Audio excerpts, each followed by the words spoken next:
Рауғаш ерте гүлдейді. Университет алдындағы аялдамада адам қарасы көп екен. Жарты сағаттан астам уақыттан кейін Құдайға қараған көліктің біреуі тоқтады-ау әйтеуір.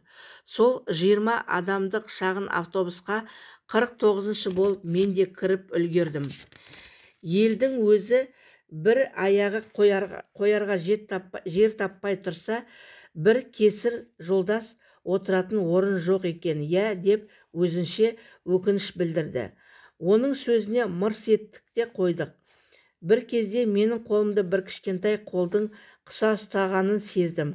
Қасымда 9-10 шамасындағы екі кішкентай қыз тұрған, солардың бірінің қолы екен. Сақтық жасап тұрған шығар деп үндемей тұра бердім. Сөйтсем, ол қыз менің қолымды қасындағы қызының қолы екен деп шатастырып ұстап тұр екен. Бір кезде қолдың үлкен екенін сезді-ау деймін. Алақанын әрі-бері жылжытып ұстап көрді де айналасына қарады. Мен оның сәби жүзіне қарап күлдім. Қол менікі дегенім шығар. Ал ол болса бетіме үнсіз таңырқай қарап тұрып, бір кезде күліп жіберді. Бәсе, мынаның қолы қалайша үлкейіп кеткен деп таңданып тұрсам, сіздің қолыңыз екен ғой, деп қасындағы қызды нұсқады. Содан кейін екеу ара әңгімеміз жанданып сала берді дейсің. Жол бойына іш пыстырмайтын серік табылғанына іштей қуанып та тұрмын. Үстіме іліп алған жұпыны киіммен қай топтағы адам екенімді аңғарса керек. Қаншасыншы курста оқисыз, деді. Мен қалжыңға сүйеп, қаншасыншы курсы не? Айнамау, мен мұғаліммін, дедім. Ол сенген жоқ. Сенбегені былай тұрсын. Ал керек болса, мұғалім деп қояды. Үстіне киіп алған киімді қарап қойсайшы, деп келеке қып күлді. Мен болсам ұялған тек тұрмастың керіне салып, рас, мұғаліммін, дедім. Қай сабақтан бересіз? Тарих және география пәндерінен. Менің шынымен мұғалім екеніме деген күдігі сейілмесе керек, сынап білгісі келді. Ого, сіз география пәнінің мұғалімі болсаңыз, мынаны білуіңіз керек. Ніл өзенінің ұзындығы қанша? Осы сұраққа жауап бере алсаңыз сенемін, дейді.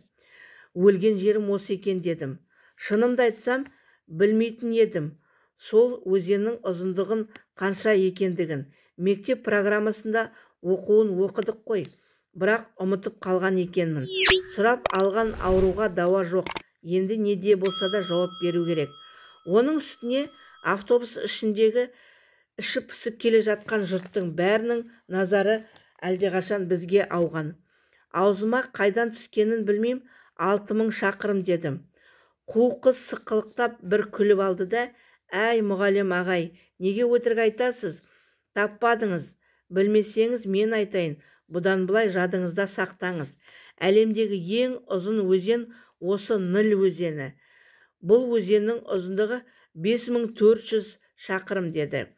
Мен құтылып кетпек болып, сен оқығанда сондай болған шығар. Өзендер бір қалыпта тұра бермейді.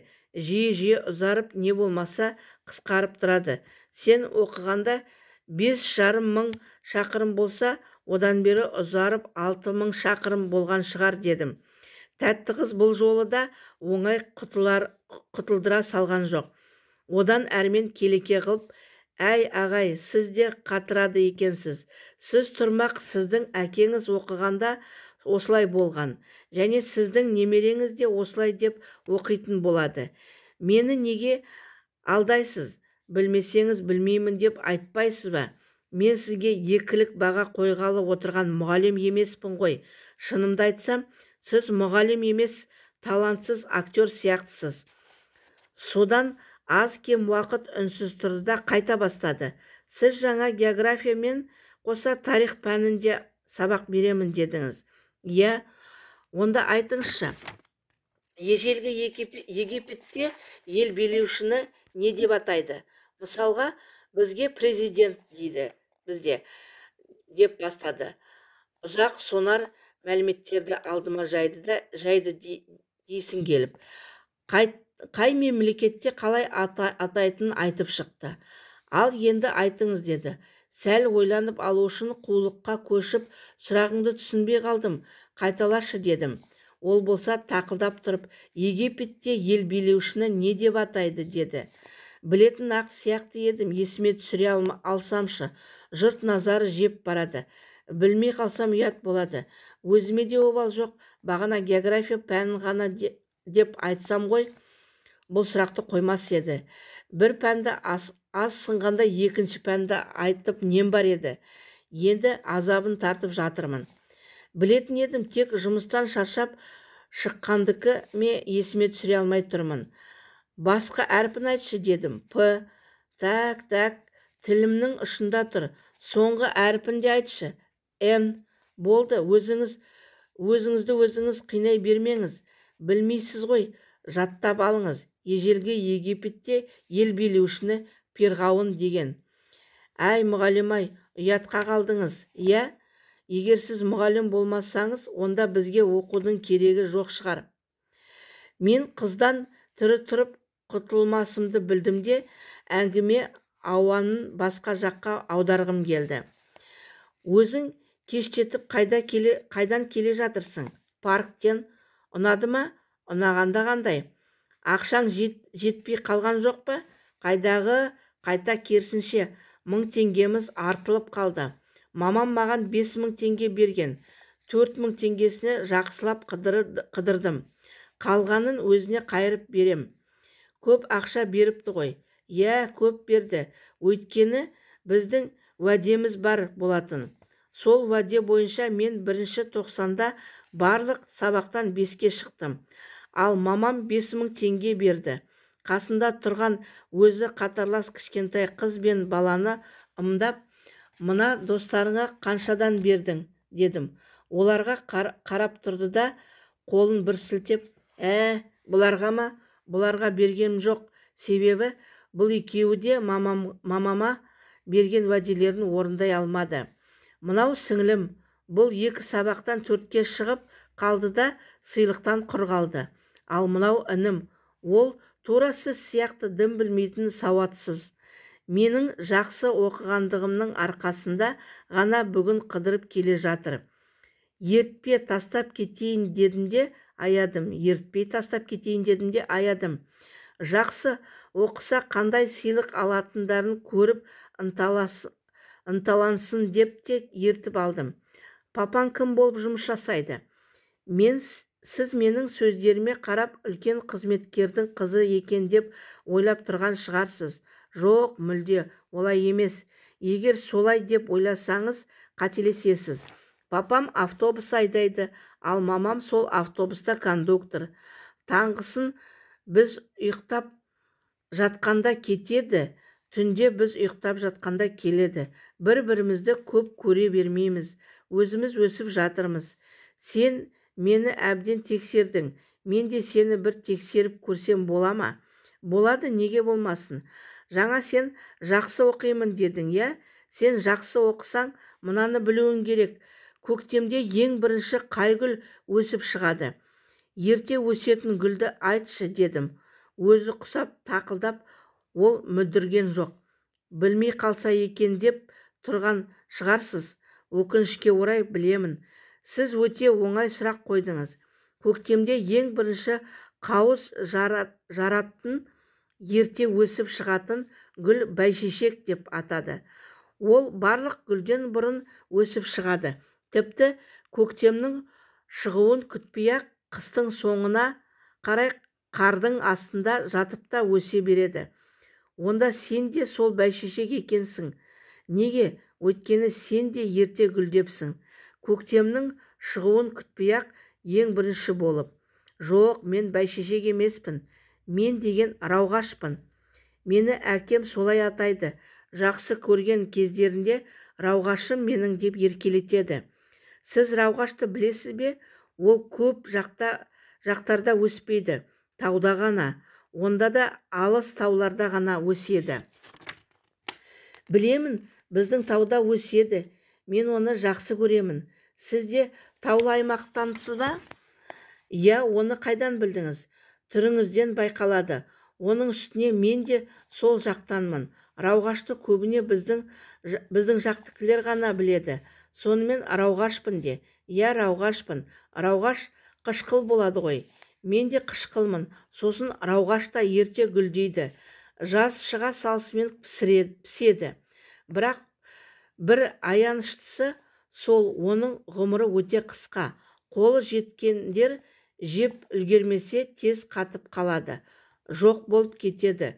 Сол үшін елдің бәрі оның аңдып жүреді де пісе салысымен теріп алады. Және оған әркімнің қолы жете бермейді. Оның бәрін білемін. Мен рауғашты қатты жақсы көремін.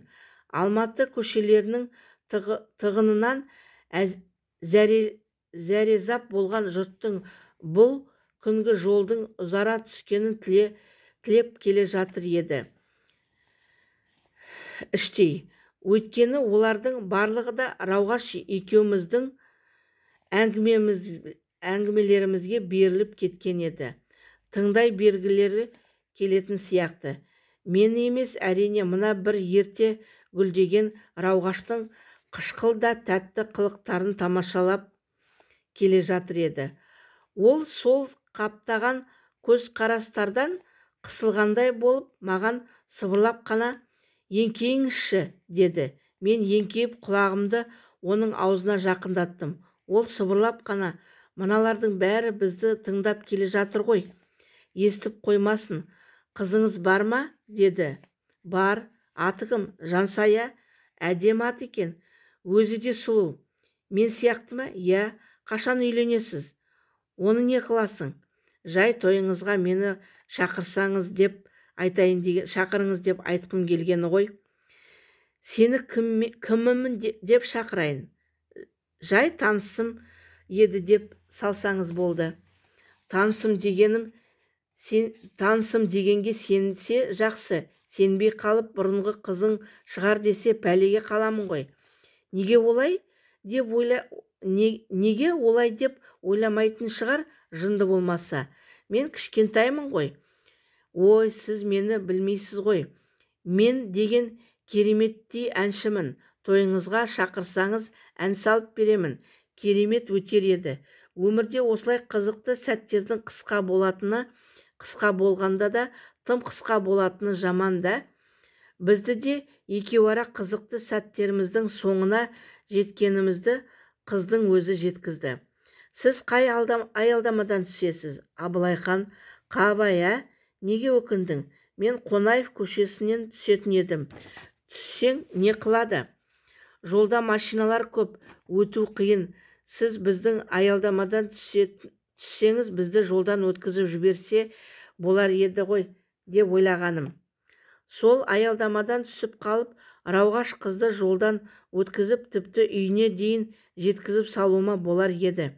Тек әр сөзімді қалт жібермей бағып отырған адамдардан ұялып, өз жөніме қарай кете беруіме тура келді. Қыз автобустан үнсіз түсіп бара жатты. Қызау, пока демейсің бе? Қоштаспай кетіп бара жатқаның не? Дедім. Ол болса, пока демеймін. Во-первых, сіз мені алдадыңыз. Во-вторых, тойыңызға шақырғыңыз келмеді. Ол аз болса, мені жолдан өткізуге де жарамадыңыз, деп айыптап кетті. Олар түсіп қалғаннан кейін автобусымыз әрі қарай жүріп кете берді. Көліктің артқы терезесіне қарап едім, жолдың жағасында тұр екен. Қолын бұлғалап қала берді.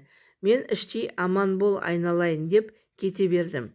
Ал автобустың ішіндегі адамдар енді не істер екенсің дегендей маған көз алмай қарап тұрды. Кейбірі жылы жымиып тұрды. Көз алдарына басталып, көз алдыларына